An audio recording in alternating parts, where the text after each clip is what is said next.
the dead are going to be whispering, "Don't leave, don't leave, don't leave."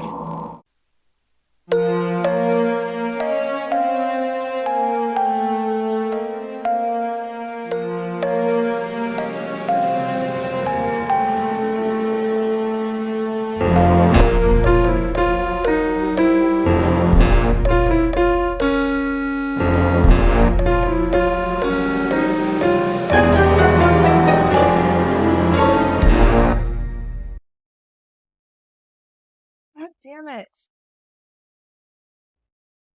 What's wrong? My screen, my recording is Oh. doing it again. The ghost. The ghost. The Hey, ghost I is need- bad. There it goes. Oh, that is so bizarre. No, it's yellow. It's I never know. been yellow. Now it's green. Oh my God. Is it just coming back and doing stuff on its own, or are you doing something? I'm not doing anything. Okay. I'm not doing a darn tootin' thing. All right. Well, I guess we could just leave it and see if it comes back on its own. Oh, it's pretty cool, actually. Can you Kinda hear me disco. okay if Yeah, I I can hold hear the you. microphone like this? Yeah, I can hear you. We'll get this out. We'll get And- something. Yeah. Well, you All look like right. you're having a disco time, so You're darn tootin' right. that looks like a rave over there. It is a rave. You know me. Whenever I'm not working, I'm raving. That's right. That's what you should be doing. Raven. Okay. Should we All right. just start Yep. so we can get all this comedy gold? Yep. Okay. All right. Hello. Hello. Hi, Ghosty fam. Welcome to the Activity Continues podcast. Excuse my, I have a cold, so I'm going to sound a little weird.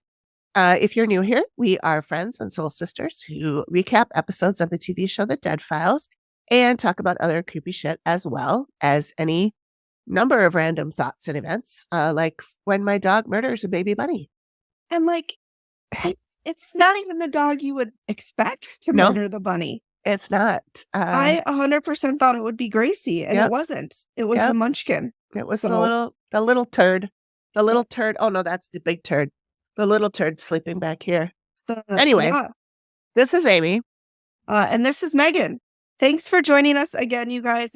We've both been, I've had a back injury for the last week, so we've had to push back recording. Yeah. But this week, Amy is recapping the Dead Files episode called Double Jeopardy, which is a great movie with Ashley Judd. Mhm.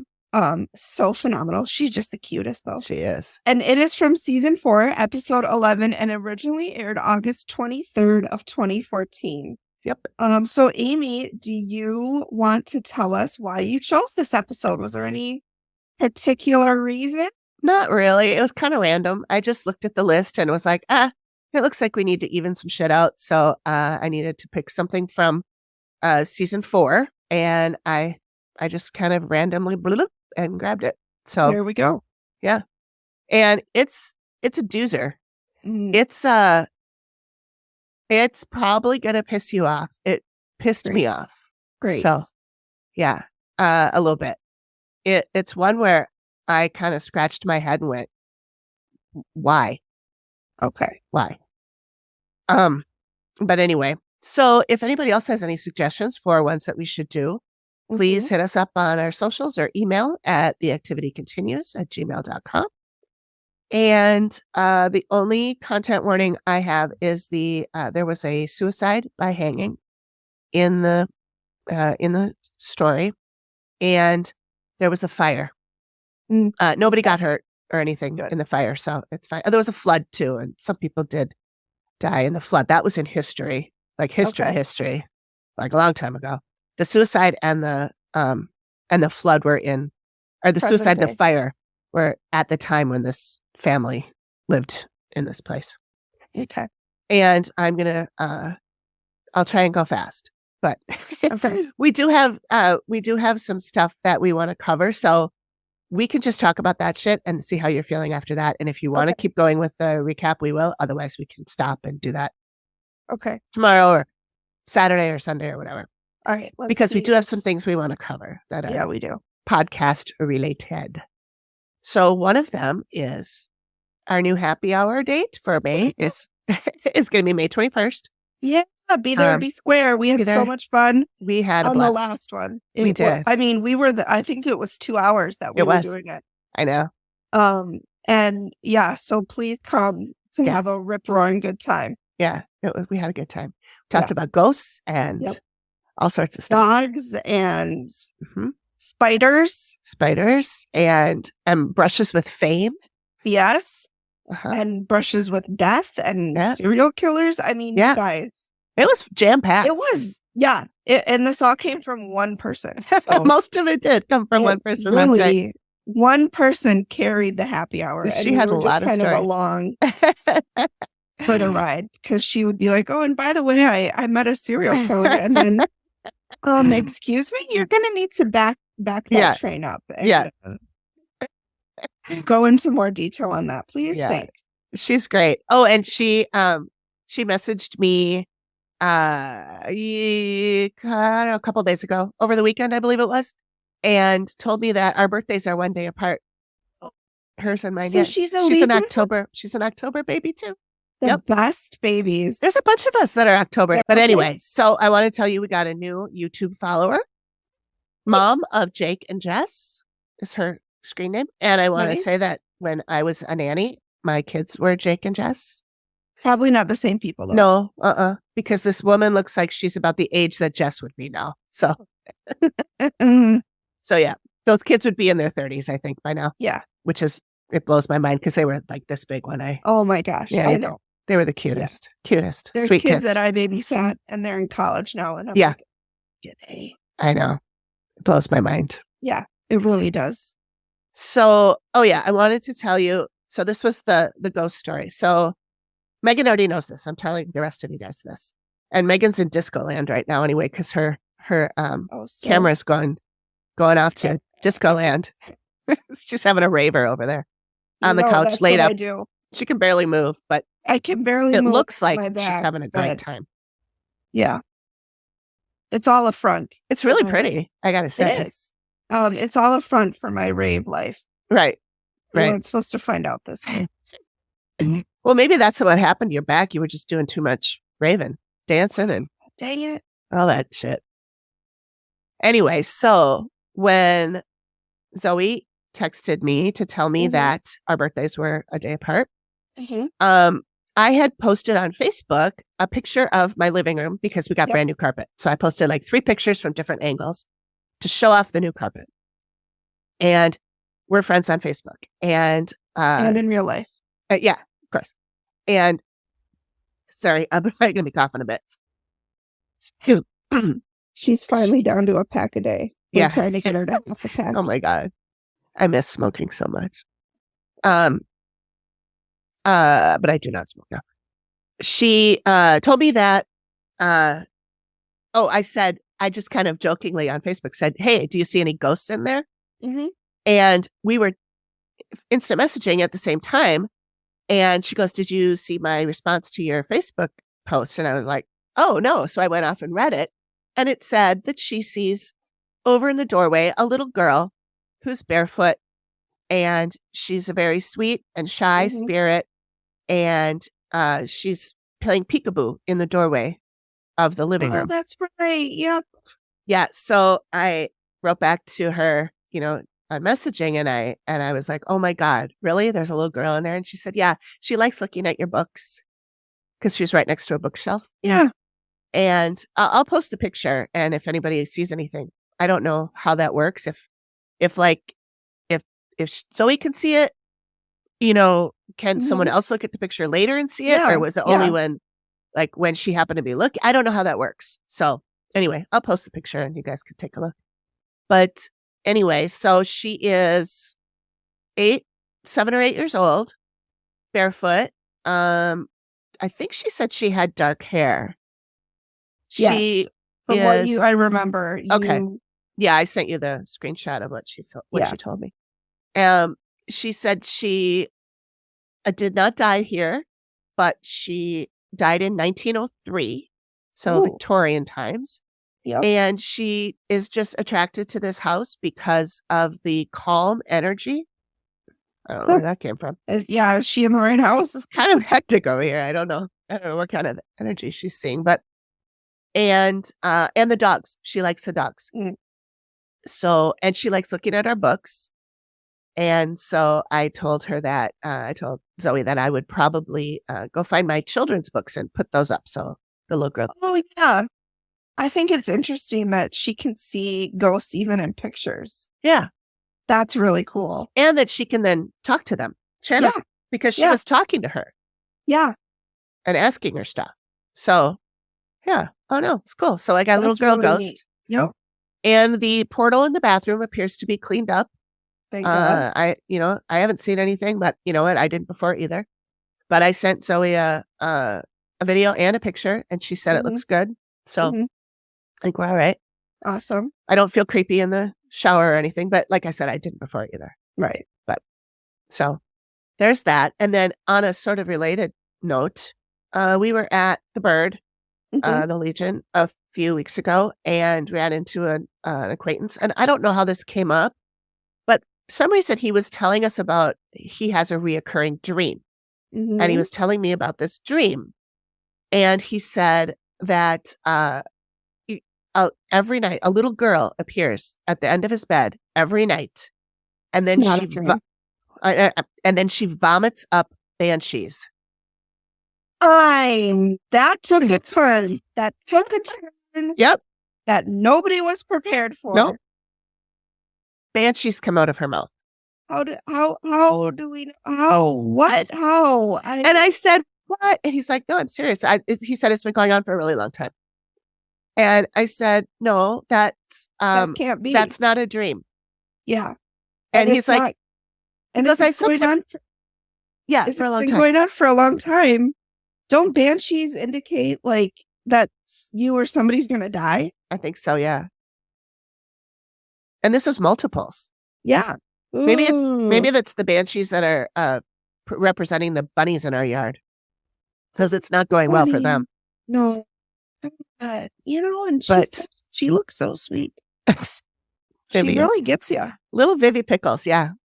So I told him that. He's like, sometimes I feel like I'm asleep, but I said like a lucid dream, and he's like, kind of like I think I'm dreaming, or I know I'm dreaming, and I'm like, I think you're haunted.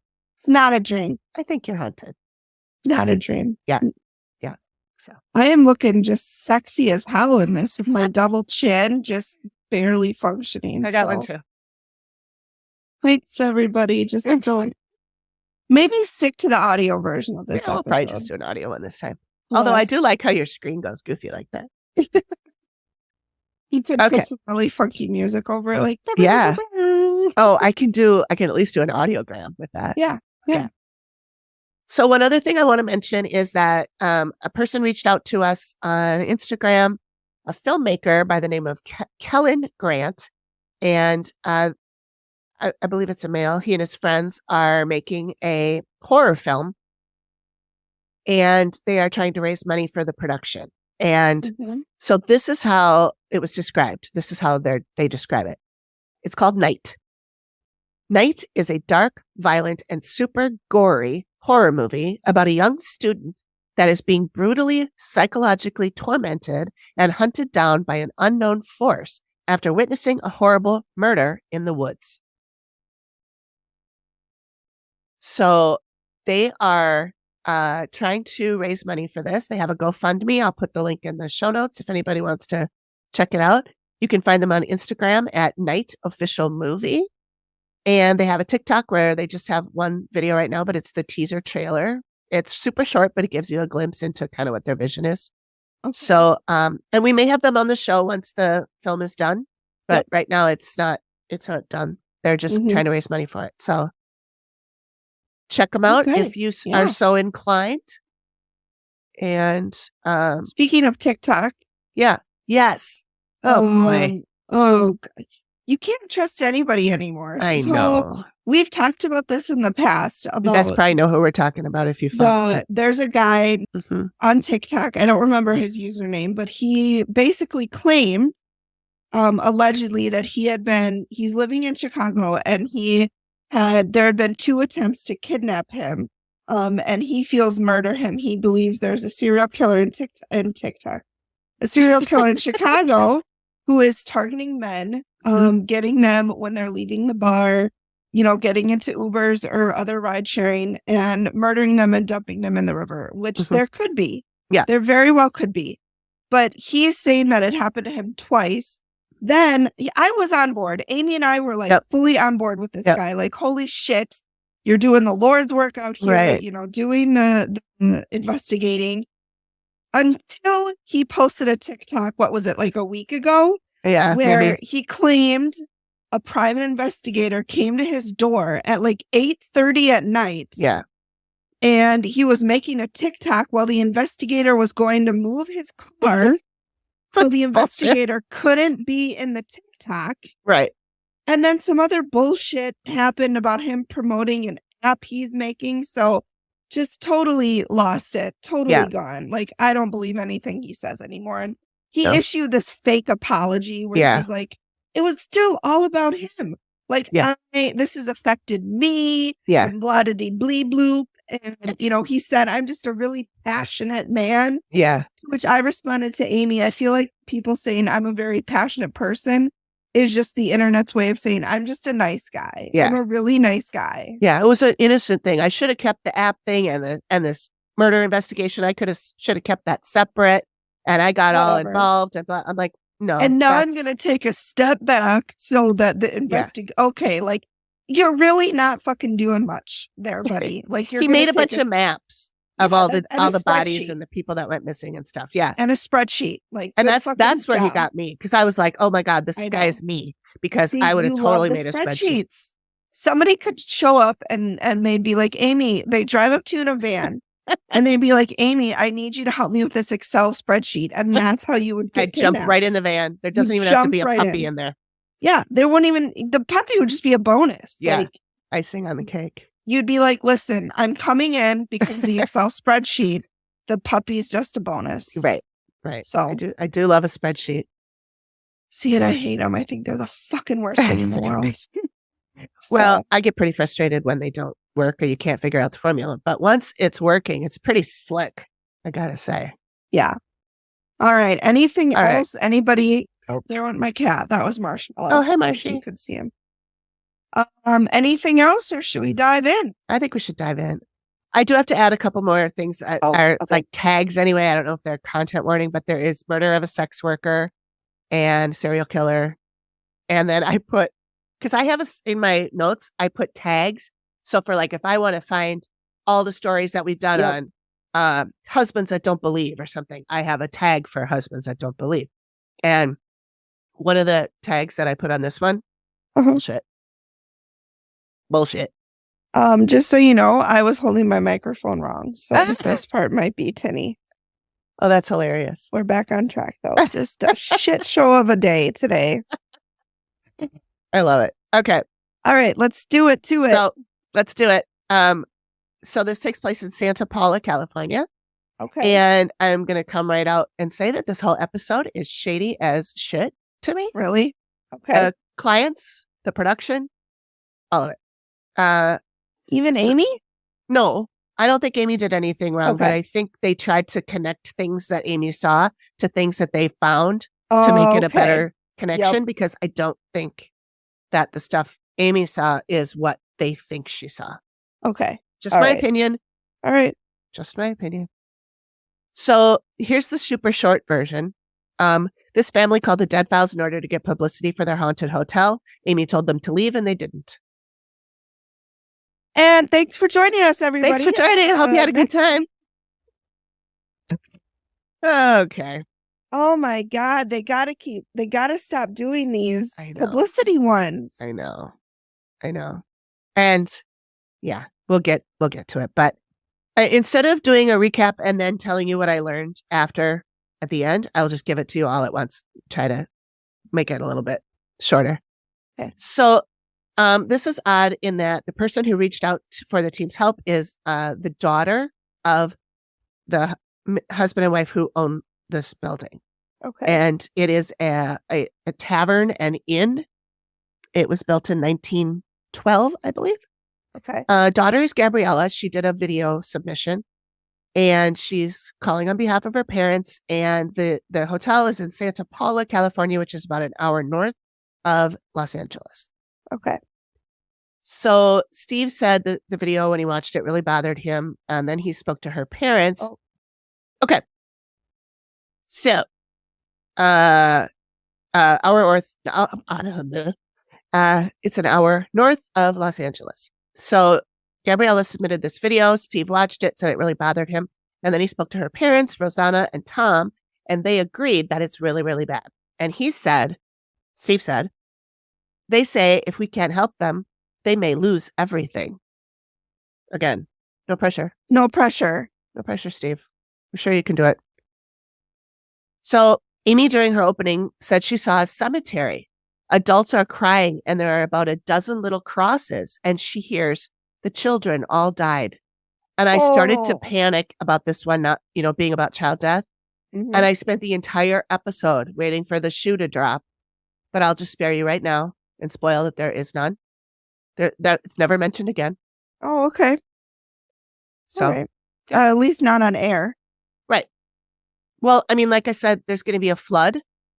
And a lot of people died. Some of them might have been children, but it wasn't like there was a plague that killed a whole bunch of children or anything like that. So it wasn't any, and it was never mentioned again, like I said. Mm-hmm. So she puts her hand on that door, on the outside of the door, and she says she feels sick and she can't breathe. And then she says, oh boy, this is not good. Great. Yeah. So like I'm not saying that this place isn't haunted. Right. I believe it is. Oh, for sure. I just don't believe it's haunted by the people that the show says it is. Okay. We'll get to that. But anyway, This is the Glen Tavern Inn and Restaurant. And Steve is talking to Rosanna. She's one of the owners. And she says that ever since they bought the place, Gabrielle, the daughter, says she feels like she's lost her parents. And Steve asks Rosanna if she thinks this is true. And she admits yes. 10 years ago, the family came through here, saw the place. It was in total disrepair. Rosanna decided she should do something about it and convinced the family to buy it. She said the whole family resents that, and she's become obsessed with it. So at least she recognizes that. Well, I mean, I don't know if that's better or worse, because if she recognizes it and refuses to do anything about it, that's almost worse than not recognizing it, because she knows it's an issue and she's basically saying, fuck everybody else. I'm going to do what I want. Which, spoiler alert, that's exactly what she does. Great. So I'm excited to hear this. Yeah.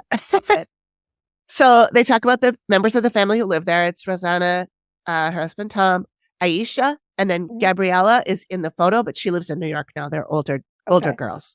And she's the one who called. Gabriella's the one who called, who doesn't live there. So, and Aisha does live there? Aisha does live there. Yeah. And she's Gabrielle's sister, their daughter. Okay. Yes. And I found out that there is at least one more daughter that is not mentioned at all in this, but we're going to hear about her later in about 3 lines. So the suspense is killing me. So I'm glad it's in 3 lines. Coming right up. Couldn't have made it. This is the first thing I learned after researching this, after I watched it. Turns out this property and family were also featured on, wait for it, Ghost Adventures. Ghost Adventures! Ding, ding, ding. Of course they were. Who else? Was it the Villisca Axe murder house that was all I think so, on everything? Oh, they were on everything. Yeah. Yeah. And the same people, like the same owners. Well, these were 2. Owner. Yeah. These were 2. They're just doing this to drum up business. Yeah. I believe that. What a waste of their time. I know. The show's time. I know. Like, don't do this if you're not interested in it, because they're honest people who are going to try to come and help you. And if you're not going to... Anyways, okay. And think about all the people who have shit going on in their homes that don't get chosen for the show. Because and so they don't get any help. Idiots like you. Yeah.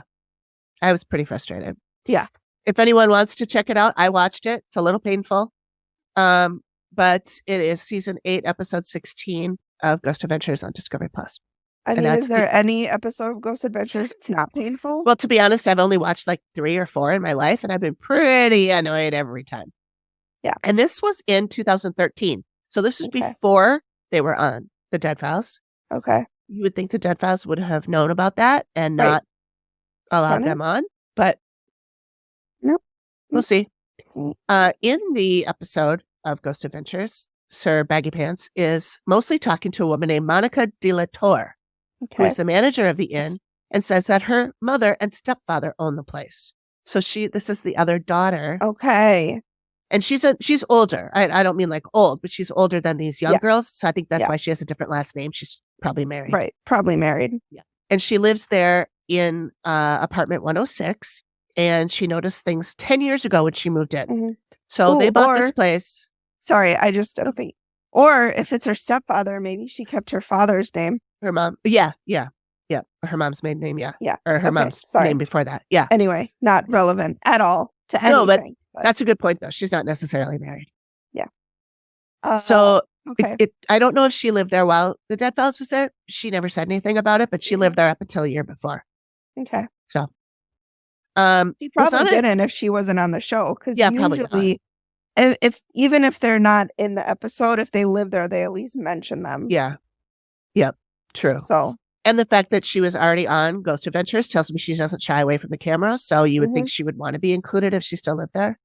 Unless she's sick of her family doing this for publicity and not taking their advice. That would surprise me because she was pretty involved in the Ghost Adventures episode. Right. In fact, she did a seance. Yeah. Yeah, I'm telling you, the hits just keep coming. So what next? A Ouija board? I don't think there was a Ouija. I probably used one during the seance. I don't remember. Probably did. I wasn't watching that carefully. I was annoyed.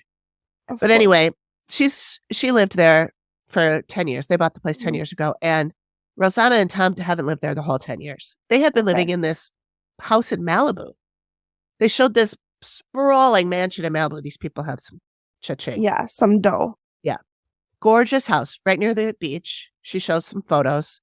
And they still own the house, but they rent it out. So they are not stuck here at this inn. They can go whenever they flip and want. So Steve says, I don't want to be rude, but I think you're a little insane myself. Same, Steve. Yeah. Steve, he just calls the punches. I know. I love it. Yep. She says that she doesn't have the strength or the confidence to leave. She thinks the place needs her. Oh, my vomit on my shoes, lady. Given what you've told me about the episode, I don't believe her for a second. I know. Well, I believe she thinks that because she's cuckoo for Cocoa Puffs. Yeah. So experiences are waking up in the middle of the night, feeling like they're being pulled to the floor. Contractors have said they've seen children running down the hall and then fading into the wall. People hear their names being whispered. People are jumpy and anxious. And the tension between Rosanna and her husband is bad. Probably because she is being all weird about this place. But anyway. Probably, yeah. I'm just an armchair psychologist. Oh, hang on. Yeah.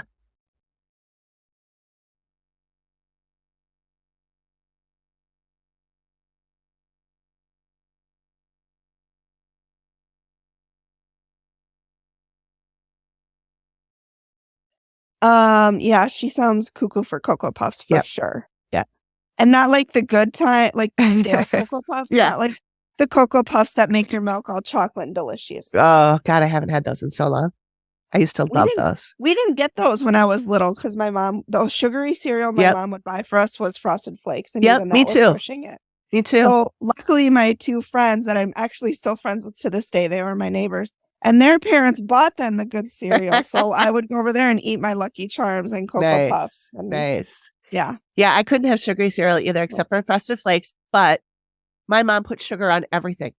She would slice up oranges and sprinkle sugar on them for me to eat.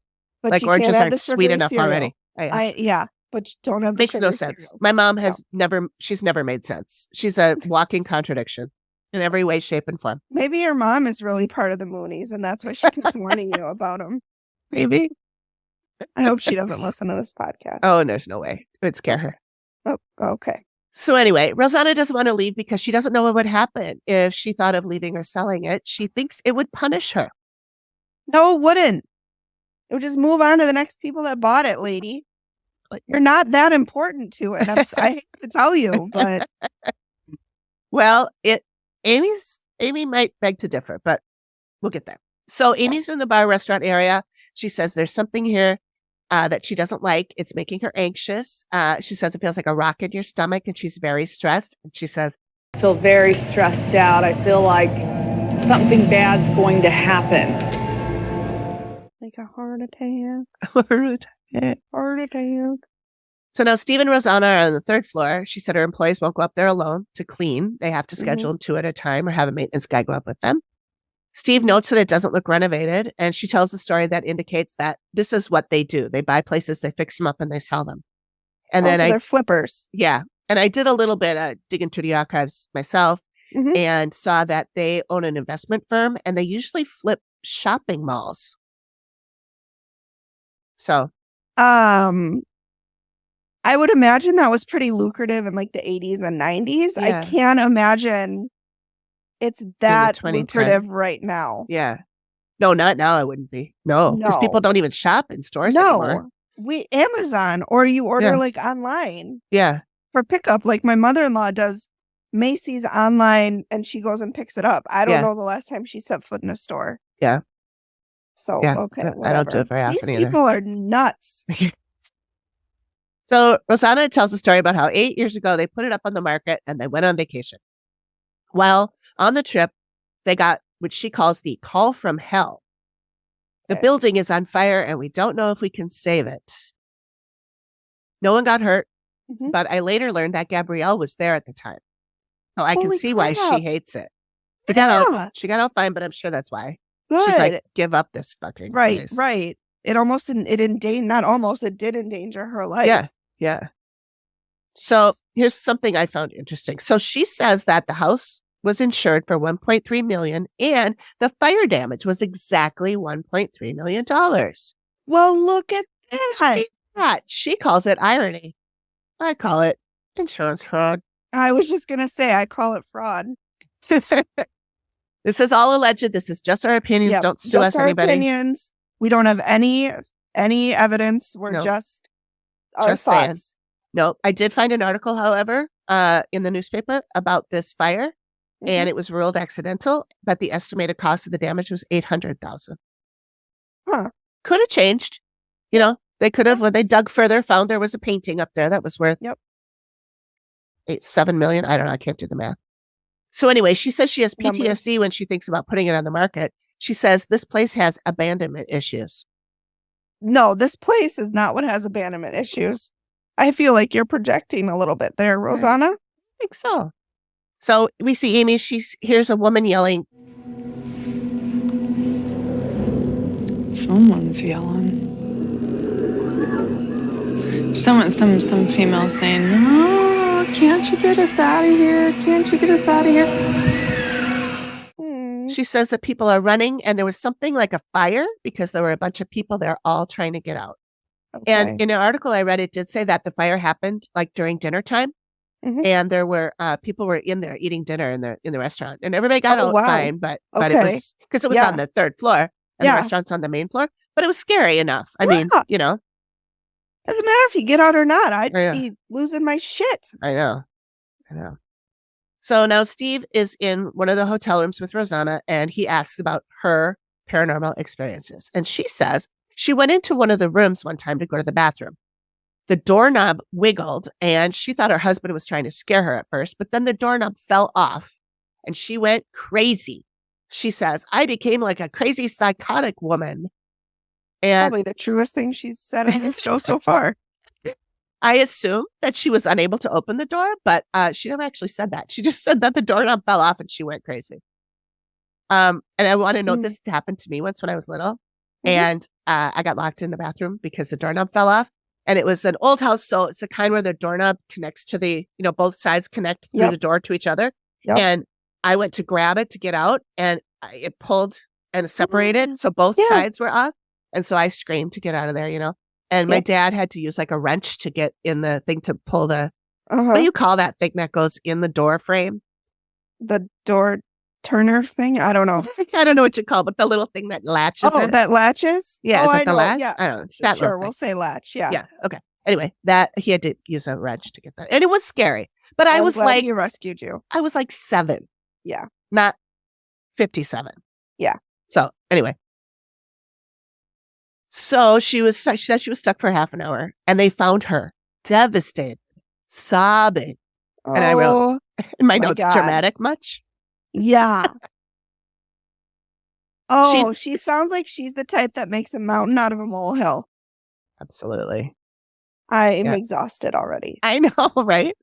So Steve notes that it could have just fallen off. It's an old house. And she said that because she saw it move before it fell off, it was paranormal. And I said, bullshit.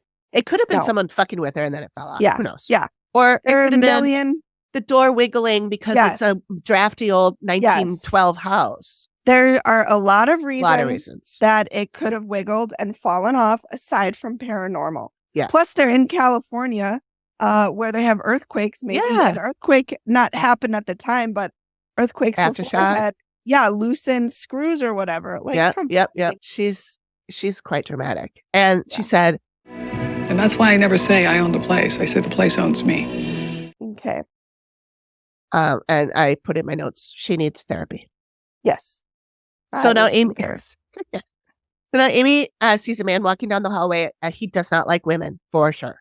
He's saying that he has dealt with women like her before. And Matt asks what that means. And she said, he's like, I've taken those out.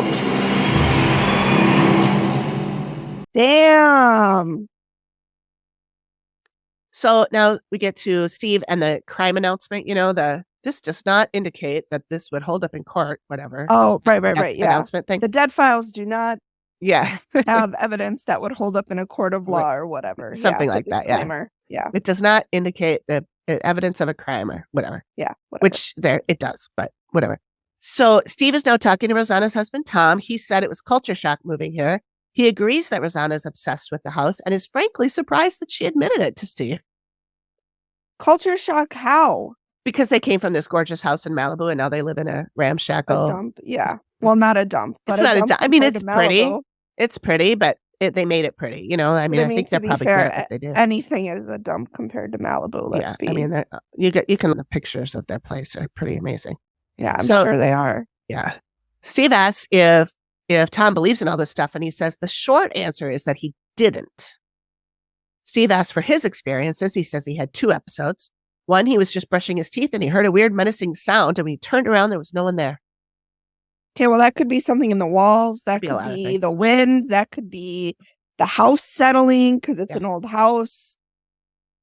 That does not equate paranormal. Yeah. So also then his second one was that one of the doors in the upstairs rooms, guest rooms, was locked and it wasn't supposed to be occupied. No guest was assigned to that room. The door was locked from the inside. They thought there was a guy in the room, so he removed the door as opposed to just going to get the key, which surely they have a backup key, right? Right. He looked around, found no one. Yeah. He found no one. He looked under the beds and the vents, etc., and could not find the vents. What is this, Mission Impossible? And the windows were locked from the inside, so it's not someone that jumped out the window. Right.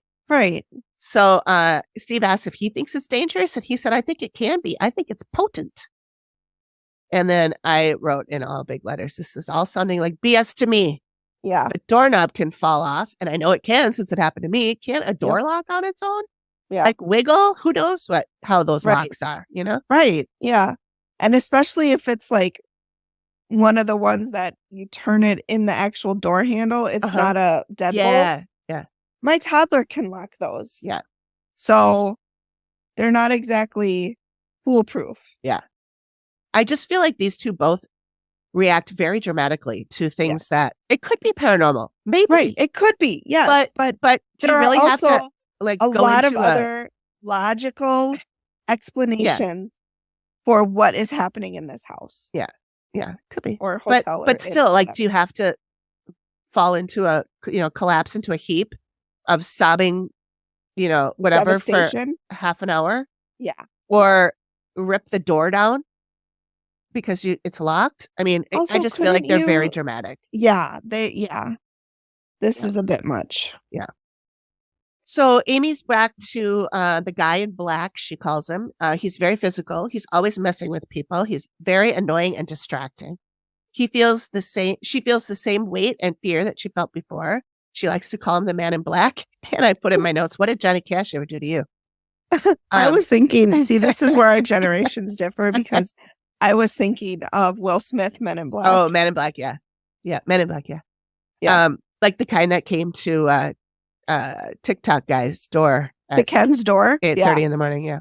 At night. Evening. And Evening, they yeah, had to go yeah. move their car, Amy. Yeah, God. yeah. Get it right. I actually thought it was like 2:30 in the morning. That's why I said morning. Anyway. No, it was 8. It was 8:30. I thought it was like yeah, now that I 8:30. hear you say that, I think you're right. So Amy says he enjoys watching people suffer and he can harm people. So back to Steve. Now he's talking to the daughter, Aisha. And he says, your mom feels like you're really upset with her. Aisha, mom feels that you guys are really upset with her. We are. She's obsessed. Oh, maybe she feels that way because we are, because she's a fucking nut job. The family dynamic has been disrupted. Aisha has lived there off and on for 10 years, and I would put her in about her 20s, Okay. mid-20s maybe. He asks why she wanted him to see this particular room. It's room 308. She says this is the most active room. And when he asked for what happened, she said, the curtains started moving by themselves one time. No windows were open. The AC wasn't on. It was 2 a.m. Again, I feel like there are other Could be. drafts. It's an old place, drafty, yeah. I mean, maybe the windows are drafty. Yeah. Our house, the one that's right behind me, our house was built in 1954, and these windows are the original windows. Mm-hmm. There is a distinguishable draft in the winter, so that could be something. Yeah, like it could be. Yeah, for sure. So he asked her if she would stay in this place alone, and she says no. She thinks there's an entity here who doesn't want people here, and it thinks humans are invading its territory. And I noted that Steve looks as dubious as I feel. Yeah. And I know it's his job to be dubious, and I get it, but I feel like a lot of times he believes people. Like you can tell when he believes somebody. Right. And when he doesn't. And when he doesn't. And I'm surprised he doesn't call them on their bullshit, or maybe he does, but yeah. If he did, they cut it out. Yeah. Usually he's like, I'm going to be real pissed if you're fucking with me. Yeah. Yeah. I love it when he said that to that one guy. I know. I'm going to be real pissed. We're going to have a real problem. We're going to have a real problem if you're bullying some bullshit. Get my stogie and my caddy and I'll run you over. Wasn't it Lance he said that to? Yes. I think it was Lance. I think it was Lance. Lance. A guest on our show. Yeah. Oh, they were so nice. They were great. We should have them on again. We should. So in the break between these two scenes, they played a really spooky sound, and it sounded like people going. So I'm going to record it and then amplify it and see what they're saying. I'll put that on the blog if I get anything good out of it.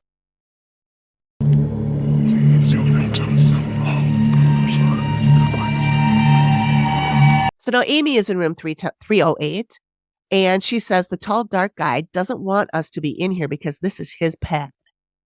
And Matt asks what the man in black does, and she says he makes weird, disturbing, loud sounds, and he likes shocking.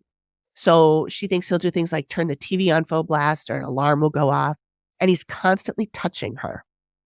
He's showing her that he can hit people, choke women, and she sees him pinning a woman down in the bed and punching her in the face. So now Steve is meeting with historian Mary Alice Henderson. She says the land is the scene of a brutal murder. And I don't like that saying because I feel like all murders are brutal. Well, I mean, like a poisoning probably isn't, but every time Steve talks about a murder, it's a brutal murder. I know. Anyway, I mean, this one, to me, a brutal murder has to be like hacking or something, you know? This one isn't. So about a block away in 1886, a man named Joe Dye shot a man named Herman Haynes, who he believed had an affair with his wife. Okay. Joe Dye turned himself in, but was acquitted in self-defense. Steve asks what Joe was like, and she says he was a known outlaw from Arizona and Southern California, known to be very... What's the self-defense? Yeah, I don't know. But he was known to be very mean, violent, and he had a temper. And Steve even notes that he has a crazed look because she shows a picture. I put the picture in the drive. Okay. I don't know. Are you able to see it or should was it? Let me see if I can pull up the drive. Keep talking. Okay. Keep so talking, she said that everyone was Sorry. Sorry, No go Grease ahead. reference. All right. didn't No, hear you. keep going. Oh, I just said keep talking. Whoa, keep talking. From Grease Lightning. Go, Oh, Grease yeah, Lightning. yeah, yeah. All right. I'm sorry. Anyway. That's okay. You're going to the disco again. So, she said everyone was scared to death of him. He had notches in his gun for the number of victims. So I don't know why on earth Herman Haynes would diddle his wife if he knew that he was this kind of guy. Yeah. I wonder if he really didn't and he was just framed or something. But Diddle his wife. anyway, Steve asked about his other victims, and she said 16 years before he came to LA, he killed his boss and also shot a dog of one of his adversaries just to show he meant business. Not the dog. Dog. The innocent dog. Dog probably shit in his shoes or something. But oh yeah, he does have a crazy look in his eye. yeah. Oofta. Oofta. Oofta my.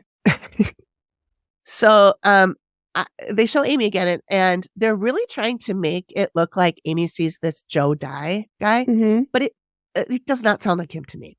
Yeah. The man in black. She says he's not good. He's way back from 18-something, which that does track. That does track, yeah. She says he's transient. He traveled all the time. She doesn't know why he's here, but he's a coward. He shows himself as a shadow man so that he could terrorize people in the hotel. She thinks he killed prostitutes mainly. She thinks he strangled his victims, but occasionally he would have to shoot them. Yeah, that doesn't sound like him at all, because unless they left out a lot of what Joe Dye was doing. Right. But they do mention and I have this not in the right order in my notes, but they do mention in some of the stuff that I read later that there was a woman that was beheaded, a sex worker who was beheaded in the room. And I feel like by a serial killer. And I believe that's who Amy saw. And that's who she's talking about. Not Joe Dye. Joe Dye guy. That's a Joe Dye guy. Anyway, that could be the name of the episode. The Joe Dye guy and the BSers. I was thinking the name of the episode should be something about dubious or doubtful. Yeah. Fraudsters or something. Yeah. But anyways, we can workshop it. We'll workshop that. So Steve said, Mary Alice Steve is still talking to Mary Alice, and she says in 1969, a woman named Fairy Bannister was the manager at the time. That's a name. Isn't that a great name? That is a name and a half. There's a picture of her in the drive too. She's adorable. Is she the one by the fireplace? Yeah. She is cuter Isn't she than cute? a button. I know. She actually bought the place. She was the owner. She's got a little beehive going on. I know. Love it. She's I love cute. it. She was woken up in the middle of the night by a man screaming and yelling that he couldn't find his keys. So she went and picked up the extra key. Mm-hmm. See? Even Miss Fairy had an extra key. No removing the door for her. Yeah. So when she brought the key, he beat her up and stabbed her. Name? Great. Yeah. And jeez, that took a fucking turn. I know. See, you made me love Fairy, and now she's dead. No, she's not. Oh, okay. No, she survived. Oh, good. All right, I love Fairy again. Yeah. Mary Alice shows Steve an article which tells the story a little differently because I zoomed in. Mm-hmm. The article says her name is Fairy McCann, first of all. I embiggened it, is what I did. You embiggened it? I embiggened it. She, so the stabbing suspect was Rocky D. Ward. He was 19. Mm-hmm. And the article said that he was yelling he was trying to visit a friend that was staying at the hotel, and they weren't answering the door or something. So he was screaming and trying to get in. Not that he lost his own key. So there's a different story. Okay. But anyway, not that it makes that much difference. But anyway, so it said when she turned her back on him to go get the key, that's when he grabbed her and stabbed her in the shoulder. Owie. And they called it slight stab wounds. He was later arrested. I don't know what happened to him. But I did look for more stuff about her in the paper. And the last time she was in the paper was in 1963 when she bought a different hotel and bar. She did die in 2004 and she was in her 90s. So that's Miss Fairy. So that's a pretty good life in her 90s. Yeah. So now we see Amy and she's saying, ow, and there's people fighting. And she says, I feel like somebody gets stabbed. It hurts. And she says she feels the knife and she's trying to get away. Amy's feeling the pain. And Matt so sweetly asks, are you all right? You all right? He's such a cutie. He is such a sweet guy. P.S. I asked a woman on the Facebook group, the one who knows Matt, I asked her if he's going to stay on. And she said, yeah, he stayed on for the whole season with Cindy and he liked working with her. They worked great together. Awesome. So he'll probably stay. I figured he would if he and it continued on after he and Amy split. I'm glad because he is such a sweetheart. Like he is. He asks really good questions. He does. And I think he's great. Yes. I think he's asks questions to lead. Yeah. Oh, for sure. Yeah. And he asks really good questions to draw out information. Yeah. Yeah. He asks what we're thinking. You know what I mean? He does. And He's I really love good that at he asks open-ended questions and not yes or no, because I hate that. Yeah. Yeah. He's Oh, great. Matt. He's the best. Matt, the MVP. The real MVP. So now Steve is digging through the archives. And he finds one of the worst disasters in California history. And he's off to meet with local author Peggy Kelly, who tells him about this St. Francis Dam disaster. Uh-oh. Yep. Is it the dam as in DAM disaster? Yeah. They just call it the dam disaster. The dam disaster. Fucking dam disaster. Fucking dam disaster. So this is March 12th, 1928. Just before midnight, the St. Francis Dam burst and released 12.4 billion gallons of water. Billion with a B. Billion with a B. That's a lot of water. The flood wave was 140 feet high. Holy shit, storm. A tsunami. That's not like a tsunami. I feel like that is a tsunami. That's really big. That's really big. That's big. That's a big water. Yeah. That's big water. Anyway, so the lady shows a bunch of photos of what the dam looked like before and after it burst, and they're standing right by where it is. So they show like the photos and then they're looking right at it. It's kind of a cool thing. I took some pictures of that too. Did they fix it? I don't know if they ever fixed I the suppose dam. I if assume the fucking water's gone, then there's no need for the dam anymore. It took a long time for the water to recede back, I guess. But anyway, the inn did have damage. It was, I had actually crossed this part out, but I left it in here. The body count was officially 500, but most people think it was more like 600 to 700. I'm sure that because, if their bodies got washed out to sea or whatever. Yeah. Yeah.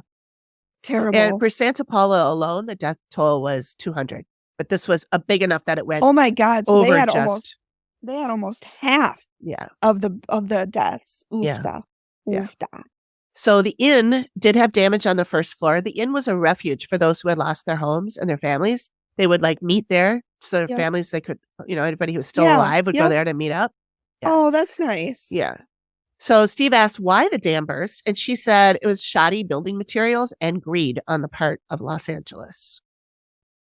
So now Amy is in there. She's in the lobby and she says the floor is wrong here. It's like it's sinking, like it's going down. There's a lot of commotion. The floor was wet. The carpet was wet. There was a lot of arguing over this. And a guy is saying, we got to fix this now. Other guys are saying they don't care. It's all about the money. So good to know that the nail right on the head. Good to know that the greed in America is it's not just a recent thing. It goes all the way back. Goes all the way back. Great. And probably will. Consistency is key, I feel. That's right. That's right.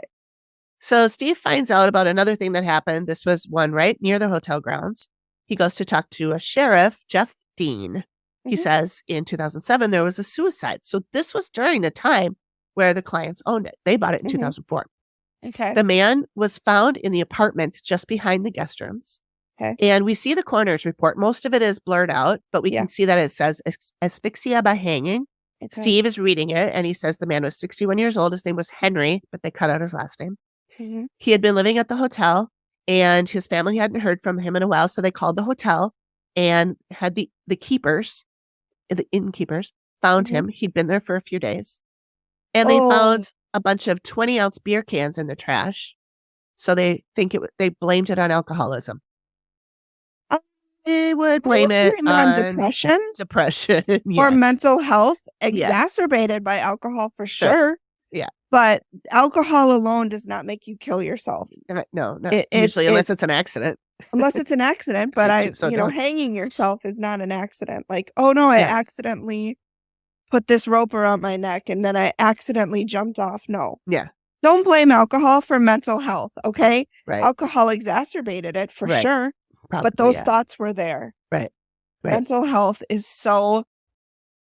I know. Okay. Anyways, we could have a whole podcast on that. And Yeah, I'm we sure there could. are many. Yeah, we could. So, yeah, they even said that he tried to hang himself with the belt in the closet, but was unsuccessful. So he went and found another belt. So this was on purpose. This was not an accident. How do they know he tried to hang himself in the closet? Because the belt was still in there. Oh, Still hanging there. Okay. Or at least they showed it still hanging there. That He didn't even take the time to take it down. He was just like, fuck this. I gotta do another way. So he was really... I don't know. Maybe were both belts found there? Maybe. Or maybe the other belt was just found on the floor. Yeah. And then they had the belt. They just showed the closet and a belt hanging from it. I'm guessing that was staged. Yeah. I don't even remember if it was on the Dead Files or if it was on GA. But anyway, Amy says she hears madman, and then she sees a guy in the corner, hunched down, balled up, and chattering his teeth. And then she does it for the camera, and she goes, it's really creepy. Creepy, Amy. Really creepy. And then she said he gets up and he gets on the desk and on the bed, and he's writing on the walls. She thinks he was schizophrenic, and she thinks he killed himself. So there you have it. Did anything to do with drugs? Or I mean alcohol. No. So this is the sketches now. So we're getting there. Okay. We're on the home stretch. Yeah. The man in black poses the greatest threat. He's thin. He's 5'10" to 6'1", sharp features, long nose, dark eyes. Okay.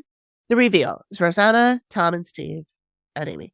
Steve says to Amy, you know how most of our clients can't afford to move out? Well, they can. And he shows her their Malibu home. I saw a picture. Are you insane? I know. That home has to be multi-million dollars. Millions. Yeah. Like, and it looks like it goes right down to the ocean. Yeah. It's like a stone wall, and then the ocean's right there. Yeah. Yeah. Oh, yeah. This is a multi-million-dollar home for sure. For sure. Yeah. Oh, and for sure. For sure. For sure. Oh, yeah. For sure. Oh, for sure. So he said, oh, that's a dog bed. I'm like, what is under my foot? We're falling apart, you guys. My throat is hurting from talking so much. Oh, no. Steve says flat out that the family wants Amy to convince Rosanna to leave. Tells her that right in the beginning. And I'll try and make this shorter. Don't put that on Amy, because it's on fucking Rosanna. I know. She's the only one who can make the decision. Don't blame others for her. Right. Blame her. Yeah. Well, they do. But yeah. So I'm just going to connect the dots like Steve did to just kind of show it out. So Amy talks about how she felt the fire, people running, didn't feel like anyone died. And then Tom talks about the fire in 2005, and Steve shows Amy the photos. There was only a couple. Yeah. Amy talks about the lobby, the floor is sinking and water all over, and that men were arguing about fixing it or not. Steve talks about the 1928 dam burst. The dam is 35 miles east of here, and shows Amy the photos of the flood. Amy talks about the suicide she felt and the man crawling on the ceiling, writing on the walls, and that he hung himself. Steve brings up the hanging in 2007. And the owners go, oh, yeah, I remember him. He was a really nice guy. And Tom says he's surprised that Steve found out about it. Well, because it wasn't in the papers.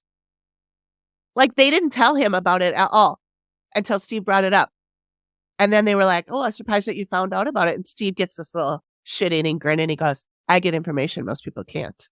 He was a fucking detective. Like, what do you think he's going to do? I know. Detective stuff. Yeah. He's good at it, man. He didn't become a homicide detective because he, knew somebody. Just read the newspapers. These people. But I think it's super shady that they didn't say anything about it. They were hoping he wouldn't find out. Yeah. Yeah. Yeah. That's for sure. Are these people in Oak Tree? Because they are shady as fuck. I just invented that for you. I love it. Use that however you feel free in your daily life.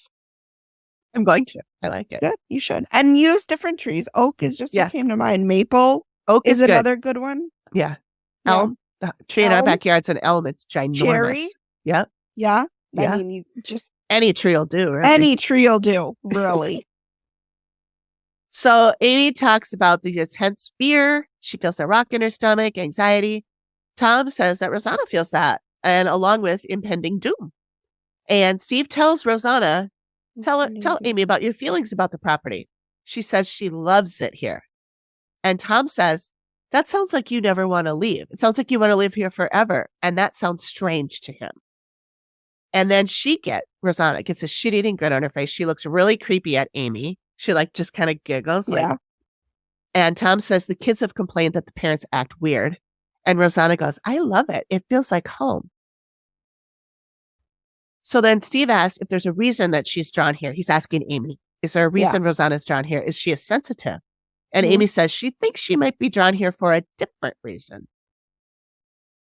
Can't wait to see. Amy says that some people are attached to locations that they were in previous lives.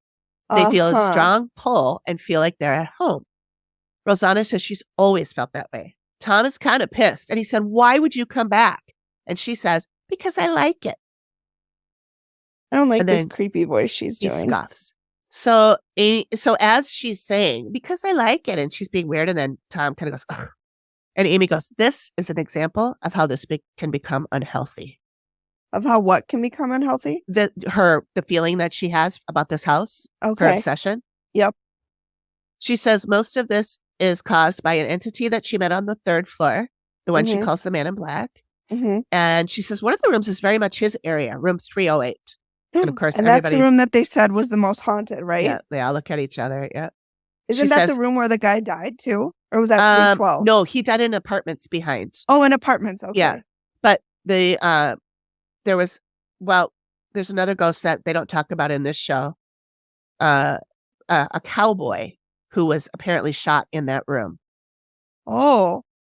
When he was playing poker or gambling, he was shot. Okay. And then this is also the room, I believe, that the sex worker was beheaded in. Okay. So Amy says this guy will do whatever it takes to keep people out. He dislikes women, and he's not a good person at all. Rosanna says, a few weeks ago, a guy came down, threw a key on the desk and said, you guys didn't tell me this place was haunted, and stormed out. To which, again, I call bullshit because we hear the same story a lot. It's more of a trope than anything. Yeah. And also I call bullshit because on their website, it says room 308 and 307 are haunted and that you have to call special and arrange to rent them specially. Okay. And you have to pay extra. Yeah. So I call bullshit. Yeah. That's a big old BS. It's my possible, BS meter is going off. It's possible that they put that on the website after this happened. I still feel like they're so dramatic that I don't believe anything they say anymore. No, you know what I mean? No. Oh, 100%. So, yeah. Yeah. Anyway, so there was this gambling cowboy that, and this was on the website. There was a gambling cowboy. His name's Calvin. He was shot there in Calvin the cowboy? Yeah, Calvin the cowboy. So you can stay in this premium room for $189, but you have to call to make the reservation. And then there are other ghosts. That's so exploitative of the ghosts to make people pay extra to stay in that room. Yeah. I don't like it. Yeah. I don't like it at all. Same with the number 307. Oh, 307's the one that they say anyway, that the woman was beheaded. Oh, okay. And that's conveniently right across the hall. You have to call ahead to book that one too. The other reason, no, I was just going to say that's the other reason that I think that the story about him slamming the keys down, you didn't tell me it was haunted. Of course you knew it was haunted. Of course, yeah. Or it didn't happen. Right. That's my theory, it just didn't happen. Steve talks about how Rosanna got stuck in the bathroom and she said that a housekeeper rescued her. She didn't say that before. Amy says this is something that guy would probably do. Amy says he was a transient, a very nasty person. She believes he was a serial killer, mostly sex workers. And he preferred to strangle, but did shoot them. And then Steve brings up this Joe Dye. But I don't think I don't think that's Joe Dye wasn't a transient as far as, at least not what the historian said. Right. And he wasn't a serial killer. He killed a few people, but he didn't kill in a serial fashion. You know, right. There's a difference between a guy who kills 4 people over his lifetime and a serial killer who hunts for people. Right. Big difference. So Steve whips out the photo of the guy and they all laugh. The goofy guy, the guy with the creepy eyes. Oh, yeah. And Amy says, wow. And Steve says, is this the guy you've seen? And Amy says, well, you can look at the sketch and tell me, which usually means it's a dead ringer, right? I do not think they look alike. Not. No. Tom said they don't look like the same person. Steve says they do. Amy says maybe, but I don't think they do. It's a different face shape. Yeah. His nose is different. Yeah. We can't tell with the lips because of his beard, but I don't think it's the same person. I don't think they're the same person. I think they were grasping at straws there. Yeah, they were. So Steve asks what he wants, and Amy says he wants to kill women like he did in life. Rosanna acknowledges that there are maybe some bad entities here, but she feels protection. She believes that there are a lot of good entities here too, and she's just sure that the good ones will knock out the bad ones. And Amy just smiles and shakes her head. It's not how that works. Nope. And Tom says, so you think as long as you respect the building that it's going to treat you well and protect you? And Amy goes, no. Yep. And Rosanna's just like smirking, like, she does think that. Amy says she thinks Rosanna had a past life here. She thinks there are dead people here who have connections with her, and they're going to try and manipulate her and blind her to it and bring the other person that they knew more to life, more to the forefront. Yep. And Amy says, that was your life then, but this is your life now, and you need to move forwards, not backwards. Amy wants her to bring in 5 mediums. She explains 3 types of mediums, and she wants one of each to be present: a mental medium, a psychic medium, and a physical medium. And then the other 2 can be any of the above. They will clear the residual energy and move on as many of the dead as they can, and they should try and sell the place and walk away. And she says, The dead are going to be whispering, don't leave, don't leave, don't leave. Rosanna asks if they will let her go, and Amy says, it's about you letting them go and letting this building go. Yeah. Rosanna says she feels like she can go, but she feels like she has to stay. Her identity is here. She thinks she can do it, but it's a process. And Tom says there's too much wiggle room in that approach. You have to make a decision. Right. And Steve I think we all know the decision she's going to make. Steve asks Amy to confirm if that she stays, will her past life consume her? Amy says yes. Rosanna says she can see that happening, but she's speaking almost romantically about it, like she wants it to happen. Right. Yeah. And Amy, very matter of fact, says, let someone else take care of it. You've done your time. Yeah. So we end with, they brought in the mediums and the activity has subsided, but she has decided not to sell the hotel. Yeah. Sounds about right. Yeah. I want to note that on the website, which is glentavern.com, when you click on history, it says that the 3rd floor was a gambling area and a house of ill repute. So that makes sense for the man who killed the sex workers. Again, I still don't think it's Joe Dye. Yeah. I just feel like the Dead Files connected the ghost that Amy saw to Joe Dye for the show's purpose, because that was the main entity that was so bad. They had to connect it to something that Steve found, So I just don't, that didn't work for me. No, it doesn't seem, his MO is totally different. Yeah. Yeah. It seems like he killed when put into that situation. It doesn't seem like he went looking for people to kill, which is what serial killers do. Right.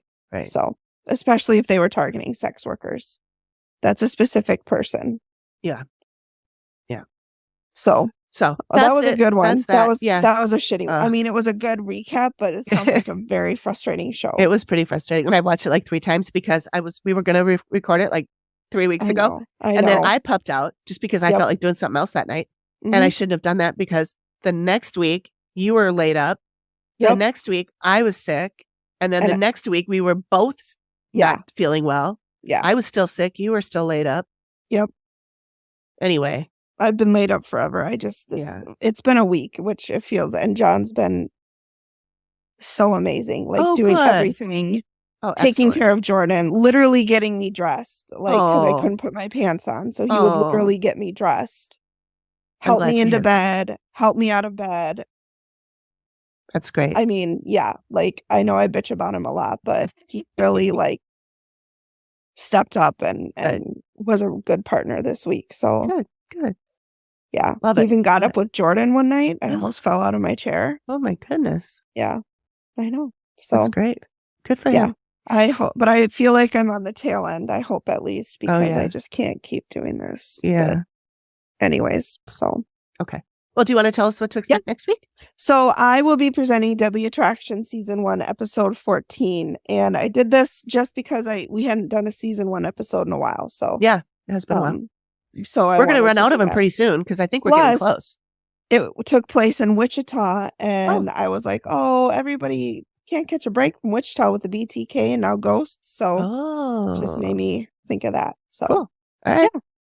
That's what we'll be doing next time. Sweet. All right. Yeah. We should do an Alanism. Yes. It is time for an Alanism. It's time for an Alanism. All right. You want to give me a number? Let's do 14. 14. He'll come out of that with a clean bill of slate. That's a good one.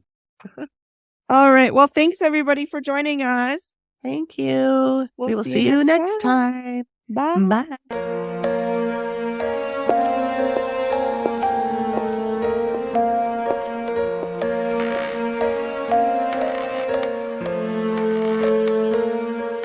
Thank you for listening to the Activity Continues podcast. We really appreciate you giving us your ears for a bit. Please reach out if you have a suggestion for which episode of the Dead Files we should cover next, or if you have a spooky story you'd like us to share on the show. We can be reached at theactivitycontinues@gmail.com or through our website or any of our socials. Links are all in the description of the show. Please feel free to drop us a note and say hi. And join us next time when the activity continues. The Activity Continues is produced by me, Amy, at Collected Sounds Media and is part of the independent Collected Sounds Podcast Network. We are also proud members of the Boo Pod network of super cool podcasts. Nailed it.